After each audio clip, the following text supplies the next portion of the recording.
Welcome to Germany Today. People,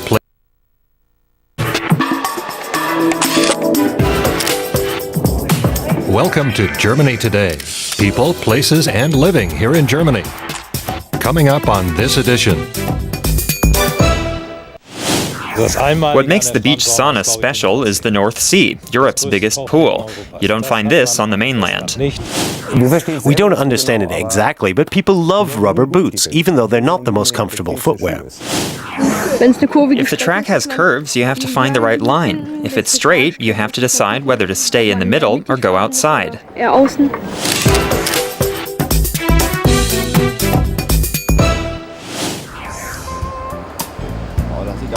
The men in red have the tourists in their sights before they even set foot on Norderney. Each ferry has to pass by the western coast of the North Sea island. Thomas Meyenborg has everything here under control. He's one of what they call beach captains here, watching over the 14 kilometers of beaches. Their role model is Otto Valentin. He's a retired beach captain. For a good 30 years, his workplace was here on the sand. He says things changed a lot between now and then.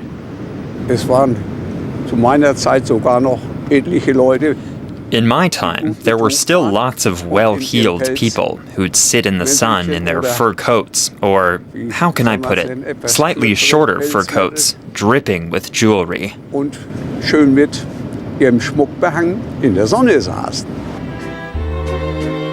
The first spa guests came 100 years ago, more to enjoy the healthy sea air than to swim. High society usually stayed buttoned up at the beach. Retired ship's captains saw to their needs. Since then, there have been beach captains on Norderney.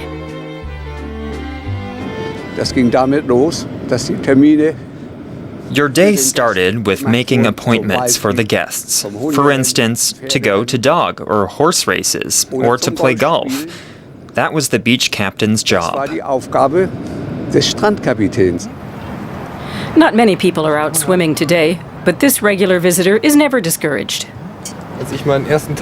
On my first day, 10 years ago, my predecessor, who'd worked here for 20 years, said, "You always have to feed this seagull. It's been coming here since 1988. I recognize it by its webbed feet. They're like fingerprints with people. They've all had injuries during their lives, so they're easy to recognize." Norderney's east coast stretches to White Dune Beach, considered one of the most delightful on the island.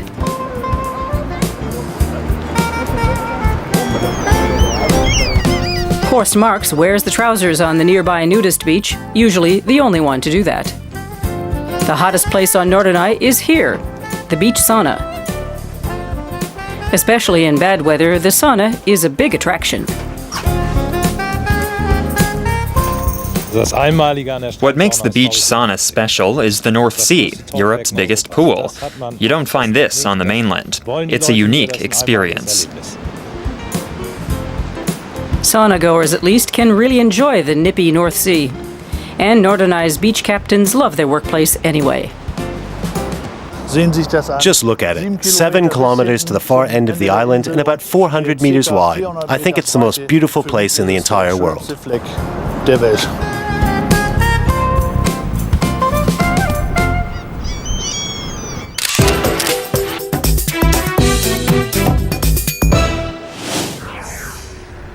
Behind the brick walls of this warehouse in Berlin, business is booming for Stefan Preuss. He sells rain boots.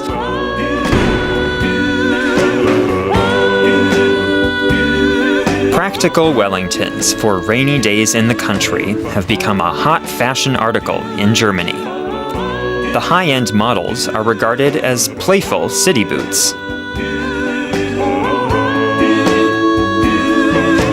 Preuss and partner founded their mail-order business in 2007 and were flooded with requests for rubber boots.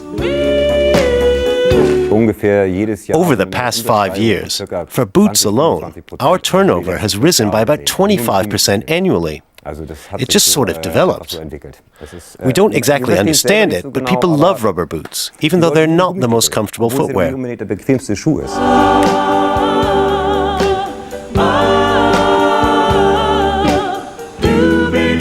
So, the 40-year-old entrepreneur continues to wonder why internet orders from all over the world now keep landing on his desk.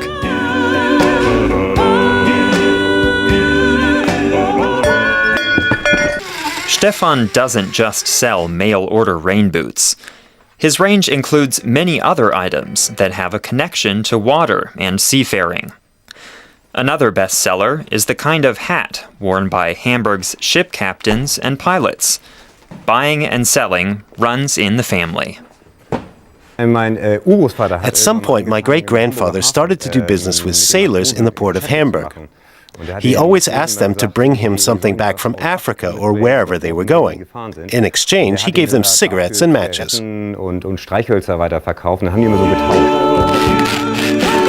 Stefan also sells decorative maritime objects, such as shells from the Philippines and genuine sand from the Baltic Sea, for €4.55 a kilo.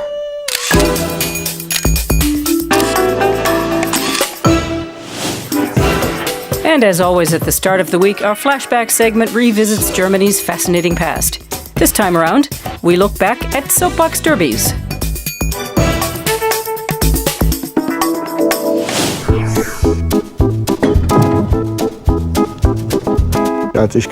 When I competed, we were usually timed by hand to a tenth of a second. Now, for a few years, they've been timing them to a thousandth of a second. You don't even notice you're going 50 kilometers an hour. You're concentrating so much on the course, you don't notice you're going that fast. 50 years ago, soapbox racers also reached speeds of 50 kilometers an hour. Soapbox derbies began at roughly the same time in Germany and America. In Duisburg, championships were held every year. Norbert Friedrich competed in 1962. It was a real mecca for soapbox drivers.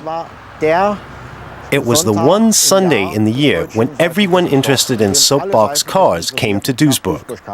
Not only participants and their relatives and friends, but other drivers who hadn't won their races at home. They all came to watch anyway. In the 1950s and 60s, championships in West Germany were a big sporting event. Up to 20,000 spectators came to the racecourse. Television reported on it. Auf der Startrampe herrschte Massenandrang. Pausenlos gab die Startklappe den Lauf über die 340 Meter lange Piste frei. The automobile manufacturer Opel sponsored the drivers. The winner got 5,000 Deutschmarks, a lot of money in those days. But only apprentices in technical professions were allowed to compete. They were offered all sorts of activities during that week. We were housed in a sports academy with 120 other children for 8 days. We had a round-the-clock program. During the day, we had harbor tours, tours of the city, and visits to the zoo. In the evenings, we were treated to events that featured celebrities, such as comedian Willy Millewitsch, skaters Manfred Scheldorfer, Marika Kilias, and Hans-Jürgen Bäumler, and a composer, Peter Kreuder, also visited us. There were technical lectures in chemistry and physics experience. Everything was sponsored by Opel. The construction kits for the cars also came from Opel. The idea was to awaken young people's interest in engineering as a profession. They were required to build their own vehicles, and they had to prove that they'd done so. Before the race started, there was a painstaking technical inspection. That was nerve-wracking. The inspectors were from Opel, the Technical Inspection Association, and the Automobile Club. There were also police officers in uniform. That was intimidating. And every inspector had to check particular points. It was just like when you take your car for an inspection. You don't know what hidden defects there are.